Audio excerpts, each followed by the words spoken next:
Well, hi there, it's Polly here, with my ever-supportive friend Mr. Snoots. So, I want to talk to you about one of my favourite transgender women ever. She has long been a hero of mine, and she has been a part of my life almost since before I could walk.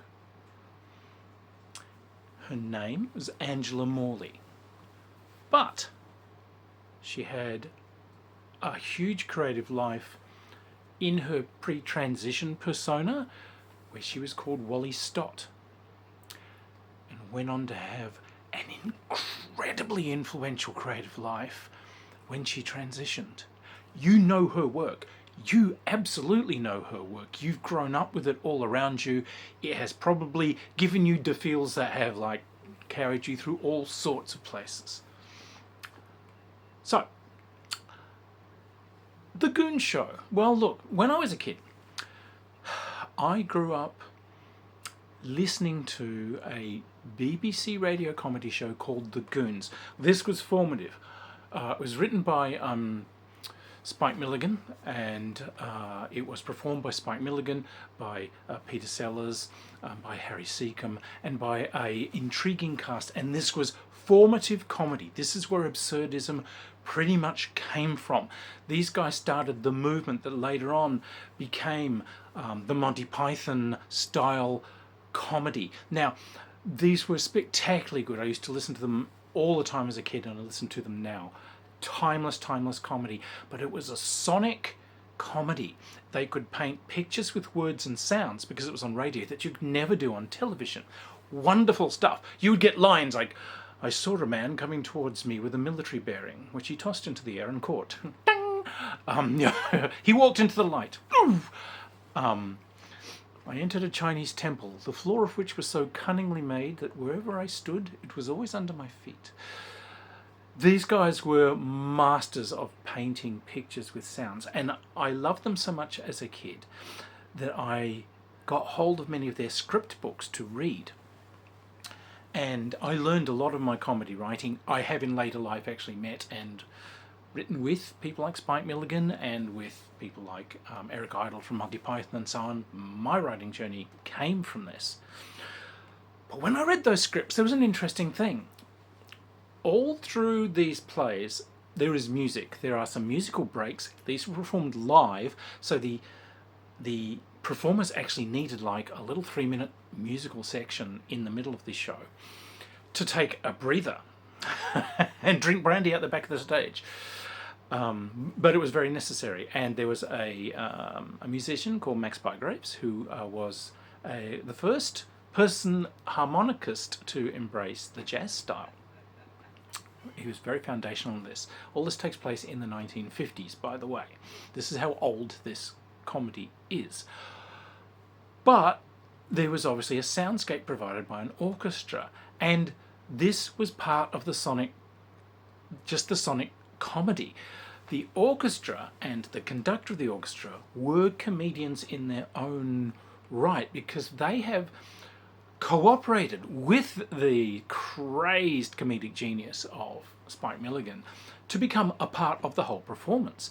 The orchestra not only provided voices and incidental music and intro and outro music, but they were part of the routines. There's one that I always adored, where our hero Neddy Seagoon, who feels he has disgraced himself in 19th century England, he's besmirched the family name, so he's just I don't know what to do. Wait, I shall get my honour back. I know, I'll join the Navy! And you break into this whole orchestral melody of British Navy songs. Dun dun dun dun dun dun dun dun dee dee dee dee dee dee, and it goes on through this medley until it ends up, with the triumphant fanfare at the end. Dun dun dun dun dun dun dun dun dun dun. No, I think I'll join the army. It's much too noisy in the damn Navy. And as I read the scripts, here are these comedic directions to someone called Wally. Turns out it's Wally Stott. Wally is being used as a voice and as a character, but Wally's being asked to create a comedic soundscape of orchestral music and to do things like create these strange little medleys and essentially carry the humour of many jokes. So I grew up loving Molly Stott's work. And it wasn't until years later that I found that Wally had been there in my life at so many stages, making so much that was important to me. Because Wally Stott was trans and came out completely living as a woman, had transitional surgery in 1970 and came out into the public eye as a woman in 1972. And it's an amazing journey. So, we'll say Wally initially. Wally was born and assigned male at birth, and it was living in Leeds, which is up in north, capital of a very industrial region in England, Yorkshire. And it was a fairly poor upbringing, but Wally picked up music very, very early, became quite talented at many different instruments. And at age 15, indeed, left home with a band playing like clarinet and keyboards and I believe accordion, and went forth to make their living. Lived scrappily getting bands put together and so on. During World War II, got some very solid performances in, particularly with the BBC, who were looking for musicians. They needed stuff to jazz up the troops, and in 1942 a 17-year-old Wally got some pretty regular little gigs. They weren't paid well, but they did get some radio exposure and so on. As the 50s rolled round, Wally had managed to get into a position of being asked to do things for BBC light entertainment on BBC Radio. And remember, no TV, radio's the big thing. This is it. This is huge. And that's where Wally took off with the Goon Show. The Goon Show was a very regular gig. They did quite a big season each year, many shows. So it came out weekly. So it was a frenzied creative environment. How the Goon Show was done was Milligan and so forth, they would workshop an idea on a Monday, just sitting around laughing and cackling in a house that they kind of shared, and would indeed bring Wally in on these. Milligan would go off and write these things over the week. By Thursday, there's a full script for a complete radio show. Milligan was that good. Everyone would gather again to workshop it, and the music would then be discussed. Wally Stott had to then go off and start cooking up the actual music that's going to be used, because these things actually have to be scored and arranged. And then there is a rehearsal on Saturday, and this thing goes to air live on Sunday. One take, there can be no mistakes. This whole thing is done live. And this is the frenzied pace that the Goon Show was made at. And it shows, it's frenetic, it's brilliant. Never a word long, the cast absolutely collapsing with laughter in the middle of delivering their lines. It is perfect. If you've never heard it, do go and find it. Highly recommend. You can find it on YouTube. There are, I'll put links down below. Dishonored is one of my favourites. Now, so Wally Stott went on to do other light comedy programs like the Tony Hancock Hour, which was another quite important show. And then moved into records. So Wally's particular skill that had begun to really come out was this incredible literacy with so many different musical instruments. But Wally was, yes, a composer, but also an arranger, which meant, and a music producer, knew how to essentially blend different tracks and how to create music, blend different melodies. So orchestrally speaking, when you hear a big symphony, where there are different instruments speaking different tunes and melodies interweave, that's an arranger that does these things. So Wally got some very important record contracts, was brought in as the musical director at, I believe, Decca. Let me double check. Yep, it was Decca, which was a major record label at the time. So was the producer of all the albums that Decca did, and also was the arranger. So you would get someone that was a famous musician in, or a famous person who is a singer. They want to do a track. Wally's got to essentially figure out what the backing track is going to be to this person's song and lyrics, and make that happen. Bring in session musicians, practice, rehearse, change the arrangements, find out what works, then get the performances done, then mix, and then you've got, this is your final music for release. Wally was very good at this and developed a lot of relationships with sort of interesting people. Now, went on and worked with several other, like Warner Brothers and Columbia Records.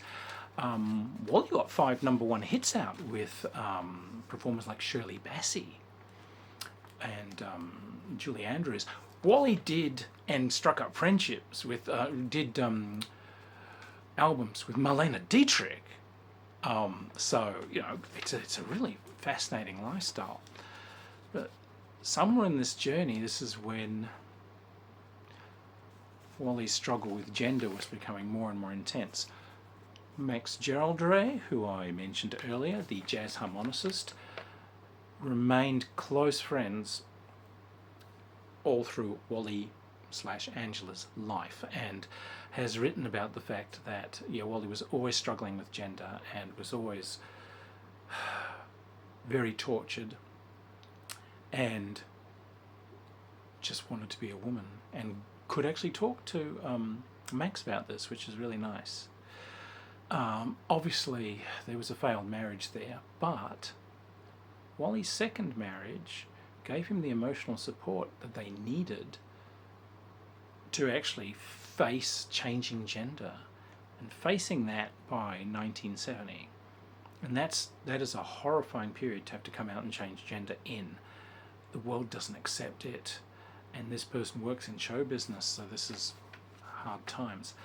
But in 1970, Wally changed the name to Angela Morley and had gender reassignment surgery, and retired somewhat from some of the movie scoring and so forth that they had been doing, and just did album work, which was less in the public's eye, until 1972, when they felt confident enough to come out living full-time as a woman.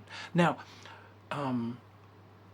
Wally had done some musical arrangement and scoring, but this is where she found, as Angela, really found her life's work. There were a lot of uncredited pieces that Angela did.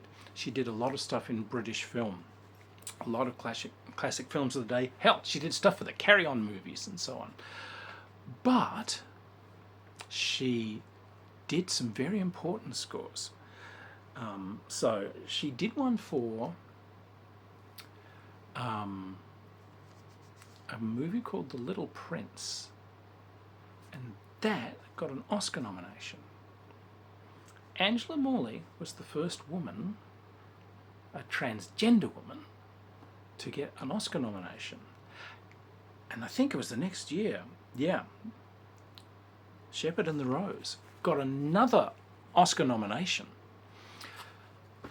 You know Angela's work because one of the first jobs she did, and once she has come out completely as a woman, Jesus Christ Superstar, the movie. As she tells it, they came running in because they had been over in the Middle East, they filmed this thing, they have recorded the vocals, and they really don't know what to do. How do they turn these vocals into the actual music? It was a mess. Leveling was all over the place. This was dreadful. Now, as I've told you before, Angela was a very good arranger. So, think of a show that you know and love that had an amazing soundscape. Let us say, for argument's sake, Star Wars. If you listen to Star Wars, the composer, Williams, has done different themes for different characters. Leia Organa has a theme. Luke Skywalker has a theme. There is the general Star Wars theme. And these are used as building blocks to make a musicscape throughout the actual film. It's the arranger that does these. Using these building blocks, they then watch a movie through, figure out where and when music is going to be important to the emotional landscape of the film, and then they, using the thematic tools that the composer has given them, they try and piece together something that will be moving and will enhance the film, interweaving different melodies that they may have given, and indeed writing a lot of their own material, deciding which instruments to use, how to use them, how to time it, how to do these things. So, as Jesus Christ Superstar comes in, it was a mess, and it was vocals, and so they did have tunes. But when you see Jesus Christ Superstar with that bang, dun dun dun, boom boom boom, dun dun dun, that's the arranger. Wally was a damn fine composer too, and Wally was also a damn good, just a damn good creator of music. Would be up there on stage conducting, and conducted these arrangements when they were made. Jesus Christ Superstar is an amazing film. I love it. The music is wonderful. I don't like the stage shows, and I realise I don't like the stage shows because Angela's music, the particular arrangements that Angela did, amazing, just amazing, so good. So much more powerful than something you'll see on stage. That's the difference that an arranger can make. But Angela, with these Oscar nominations behind her, began to get some traction and took up a partnership with John Williams. And here's the reason why I mentioned Star Wars. Do you remember good old Luke Skywalker? Good old Luke Skywalker plunging into the Death Star trench. The voice of Obi-Wan Kenobi. Use the Force, Luke. Bang! Home goes those shots. Up blows the whole Death Star, and triumphant chords at the end. All of that is Angela Morley's work. That entire scene. You'll notice the Death Star attack sequence is without music, deliberately so, in the initial dogfights. You'll hear the music come in the tense moment as they go into the trench, and you've got that building tension, flipping back and forth to Leia. Here's Leia's theme, here's Luke's theme, here's the Star Wars theme coming through. That is something that she gave us. She's been part of all of our childhoods here. She went on to be the arranger for The Empire Strikes Back. That's her work. Dun dun dun dun dun dun dun dun dun. There we go. There was a movie called Watership Down. Now, you may or may not have seen it. Watership Down was a very famous, I'd like to say children's book, but keep it away from children. It's a bit traumatic. But it was a novel by Richard Adams about animals, about rabbits, and a film was made of this. It's kind of it's an adventurous yet tragic and very touching film, which does touch on like themes of death and renewal and all sorts of amazing things. But an Australian composer had been contracted to do the entire soundtrack for this, and it was a very famous book. So this is a huge project, and the guy just went completely splar, did nothing, and 3 days before they were supposed to record the entire soundtrack for the movie, he spat the dummy and quit, and he had turned in nothing, nix, nada, yet. So the film people they contacted Angela. Hey, can you do us a film script for this thing? And you know Watership Down, don't you? And Angela said, nope. Angela had never read the book. Well, we really need you to do an entire movie score for us, please. Like, it's getting a bit desperate. Oh, how long have I got? 2 weeks. And she did it. She got the score for Watership Down, done in 2 weeks. They were in the recording studio 14 days later. And it is beautiful. Now, if you've ever heard like the main theme song, the single that came out of this was Bright Eyes, which is actually an Art Garfunkel vocal song. But the actual Garfunkel version of this is actually a pop song. It's lighter and boppier and faster.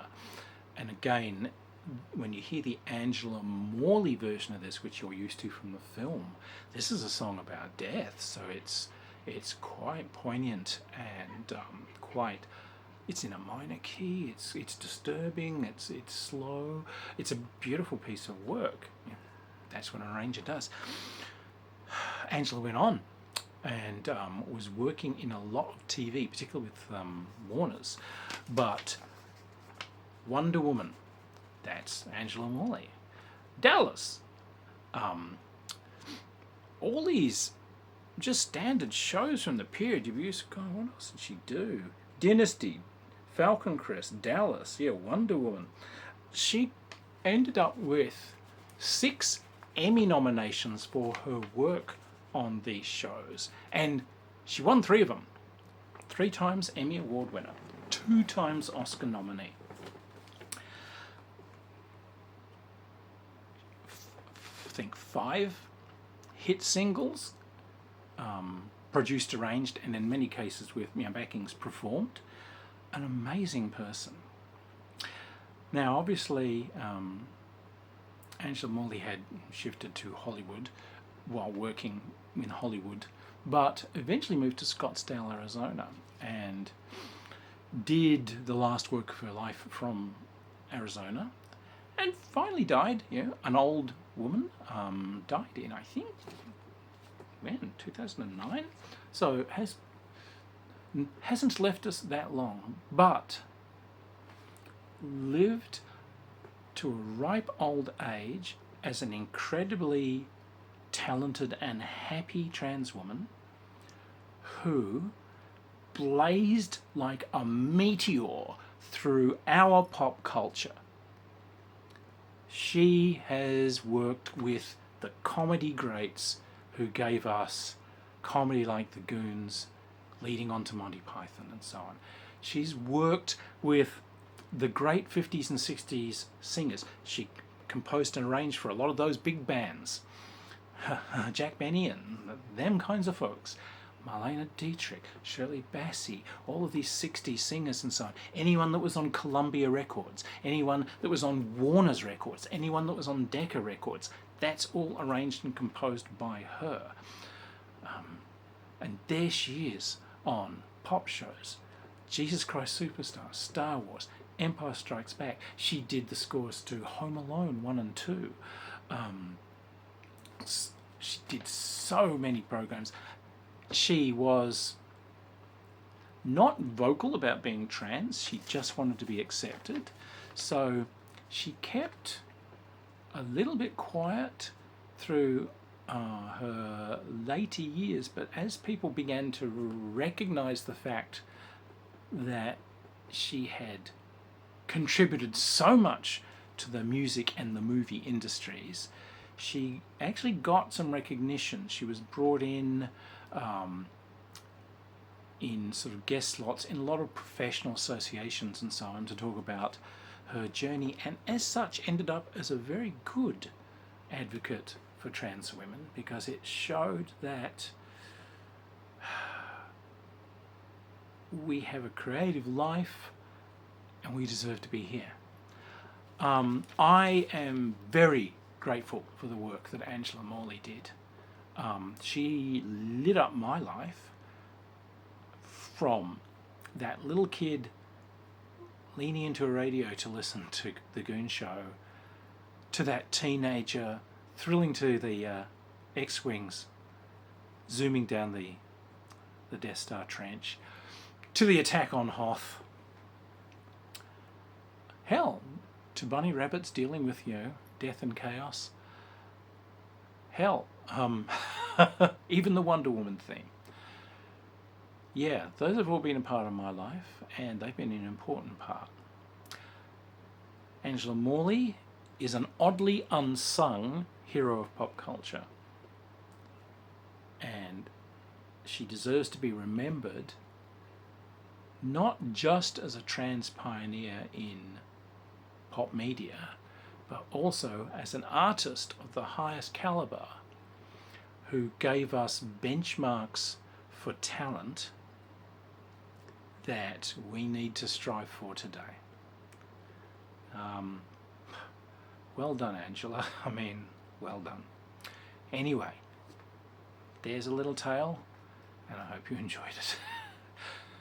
This was suggested to me by a viewer, so thank you very much. And yeah, by all means, if you do have suggestions for things you want to see done, do talk to me. To do this project, I found a lot of Angela's old speeches and so on, reading through them. Yes, I'm that person who will do that. So it's not a problem to me to be asked to do some research. Anyway, ooh, where's he gone? There's Mr. Snoots. I will see all you guys sometime around a gaming table, at a protest, or maybe just laughing over a pint somewhere. Look after yourselves out there, and much love to you all. Bye.